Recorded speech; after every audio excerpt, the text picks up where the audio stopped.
दिनै 5 June world environment day बा बुहुमनां आबहावा सान बेजोंनो लोब्बा लाखिनानै भेरगाव दुलाराय बर' फरायसा आफाद, भेरगाव कलेज इउनिट आबसु, भेरगाव कलेज इउनिट NSS नि हेफाजाबाव दुलाराय बर' फरायसा आफाद उदालगुरि जिल्लाया दिनै बे भेरगाव कलेजावहाय बिफां गायनाय हाबाफारि जोङो लादों। बिनि गेजेरजों जोङो सारा भेरगाव ओनसोलाव मोनसे मेसेज जों केरि खालामनो इच्छा खालामदों जे जोङो नो डाउट सोलिनो थाखाय जोङो बिफां लाइफांखौ दानदों, मालाबा जोङो न' बां लुनो थाखाय बिफां लाइफां जों दानदों, किन्तु जोङो मानसिनि थाखाय बिफां गायनाया जे बा बिफाङा जे माने खोब इम्परटेन्ट, बेखौ मोनसे मेसेज बे भेरगाव ओनसोलाव बिनि गेजेरजों जों केरि खालामनो इच्छा जादों बा बिनि गेजेरजों प्रकाश खालामदों। दा दिनै जोङो सरासनस्रायै नुदों देग्लायनो जोङो अनुभब खालामदों जिबायदि मोनसे टेम्पारेचारा जोंनि ओनसोलाव प्राय बेबायदि 43-47 हालागै थांदों। दा बेफोरबायदि बोधय कुनु बोसोराव थाङाखै। दिल्ली बायदियाव आफ्टार 80 इयार देग्लाय 53 डिग्री सेन्टिग्रेड जोङो थांदों। दा बेफोरो निस्सय नैबे आबहावाया जोंहा खोब गाज्रि जादों। जोङो बिफां दानदों, आरबानाइज जों खालामदों, सिटि बानायदों, टाउन बानायदों, न' बां लुदों, किन्तु बे आबहावाखौ आल लाखिनो बे बिफां लाइफांफोरखौ जों गायाखै। जोंनि बाहायनाय जिखिनि वेस्ट मेटेरियेलफोर जों प्लास्टिक बाहायो बेखौ जों प्रपार इउज खालामाखै।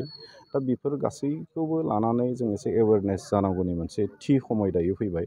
दा साफ्रोमबो रायजो राजाफ्रा एसे सजाग जानो नांगौ। जोङो जुदि फांसे बिफां न' लुनो थाखाय बा मानिबा थाखाय दानदोंब्ला नोङो एटलिस्ट फांथाम फांब्रै बा जि हानाय सेबाङाव बांसिन दंफांखौ जाहाथे माने गायो, आं बेखौ खावलायगोन दिनैनि बे हाबाफारिनि गेजेरजों। जाहाथे जोङो जि मोनसे इनभाइरनमेन्टखौ दिनै मोनबाय, जोंनि गथ' गथाया जाहाथे आरो बिनिख्रुइ साबसिन मोनसे आबहावायाव जिउ खुंहैनो हायो, बेबायदि मोनसे प्रिथिबि इनभाइरनमेन्ट जोङो दानानै गालांनो हायो, आं बेखौनो खावलायगोन। दा दिनै इनभाइरनमेन्ट होनोबा बियो ग्लबेलाइज मोनसे इस्यु। ग्लबेल वार्मिं जोंनि गेजेराव दा फैदों। आर्कटिक रिजनफोराव जथेस्ट माने जों मिथियो जे ग्लेसियारा माने गलिलांदों, हागरनि जिथु दैनि लेभेल बे बारिबोदों। दा बेफोर जुदि जाबाय थानांगौब्ला निस्सय फैबाय थानाय खुब गोलाव बेबायदिबो बोसोरफोर समफोर जों मोननाय नङा जि समावनोखि जोंनि ओनसोलफ्रा फ्लाडेड जागोन। जोंनि गरम माने जिथु बोथोर इक'सिस्टेम बेयो टटेलि चेन्ज जागोन। दा बिनि थाखाय जोङो नेभार टु लेट, दाबो खुब बिराद लेट जायाखै, किन्तु जोङो जुदि दानो फिसा मोनसे स्टेप लानानै जुदि आवगायना जोंनि बे इनभाइरनमेन्टखौ साखोन सिखोन मोजाङै बनायनो जुदि इच्छा खालामोब्ला जोङो हायो। दा बेनि थाखाय जोङो बिफां गायनो नांगौ, प्लास्टिक इउज खालामनायनिफ्राय जों गोजानाव थानो नांगौ, आरो जिखिनि जों मेटेरियेलफोर इउज खालामगोन जाहाथे कुनु इनभाइरनमेन्टखौ माने नस्थ' खालामनाय मेटेरियेलफोरखौ जाहाथे जों बाहाया। गारि गुरा माने जथेस्थ'खिनि जोंनियाव सोलियो, बिनि गेजेरजों माने प्राय सानफ्रोमबो जोङो कौटि मेट्रिक टन जोङो माने कार्बन मन' अक्साइड, कार्बन डाइ अक्साइड बेफोरखौ जोङो माने एग्जस्ट खालामो। जाय कार्बन मन' अक्साइडखौ एबजर्ब खालामनानै अक्सिजेन बा जोंनो नांगौ बायदि आबहावा दानायनि थाखाय कुनु आरो सर्स गैलिया एक्सेप्ट बिफां लाइफां। बेखायनो दिनैनि साननि गेजेरजों अकल बिफां गायनायल' जाथों, बेखौ जोथोन लानानै जाहाथे गेदेर गोलाव जानायसिमहालागै जोंनो माने क्लियार मोनसे इनभाइरनमेन्टखौ होनो हानाय पर्यायसिमहालागै बिफांखौ जाहाथे जोथोन लायो, आं बेखौनो खावलायगोन। जोथोन लानाया मोनसे माने गायनायाथ' जों सानसे फैबाय 1-2 मिनिटाव गायनानै थांबाय, किन्तु जोथोन लानाया मोनसे मेजर जोंनि पार्ट जायो। दा बेनि थाखायनो जोङो दुलाराय बर' फरायसा आफादाबो बेफोर गासै बिथिंखौ नोजोर होनानै जों किसुमान माने हिउमेन इनहेबिटेड एरिया, जि जायगाफोरावनोखि बिफां गायोब्ला बेखौ जोथोन लाग्राबो थायो, बेबायदि ओनसोलफोरखौ जोङो सेलेक्ट खालामनानै गायनाय जादों। जाहाथे बेयाव जोङो 50-60 थाखा खरस खालामनानै बिफां मोनसे बायबाय, गायना दोनबाय, बे दिनखालिनो जोब्बाय।